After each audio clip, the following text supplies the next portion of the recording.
perhaps I will start with an anecdote related to Tичина. When I was working in the in the Vernadsky National Library in Kiev, I ordered a lot of books on Tичина, and then I wanted to return those books, and a man in his 60s or 70s, saw me returning those books, and he asked me, "Do you really read Tичина? Don't you know he's like, kind of those silly poems that everyone was supposed to read?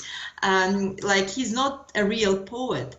And that was actually very interesting for me, because when I went to school, I read Tичина as one of the greatest poets, of the 1920s. So what we learned of Tичина was very different to that man actually learned of Tичина. During this kind of 70 years of the Soviet rule, there was obviously one literary canon, right?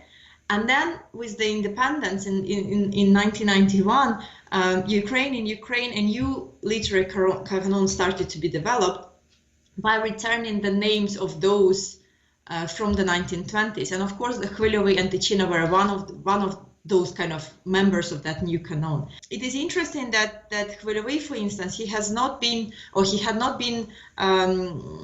rehabilitated in the 1950s like many other those convicted and repressed writers. So he was sort of returned to the Ukrainian cultural life only in the late 1980s, in the 1990s.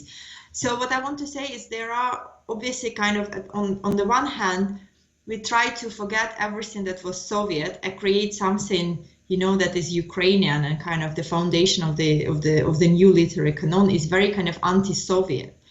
But what is important to remember, and this I think what I'm trying to do with my book, is that to understand that neither of those poets or cultural figures, they were only Ukrainians or only Soviets.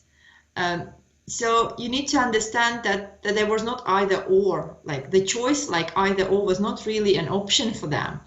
And those people, Khвильовий and Tичина alike, they went through a non-linear evolution of their creative writing, of their political views, of their public agenda. And obviously this evolution, it was defined also kind of by the authorities, but at the same time it was their also personal evolution.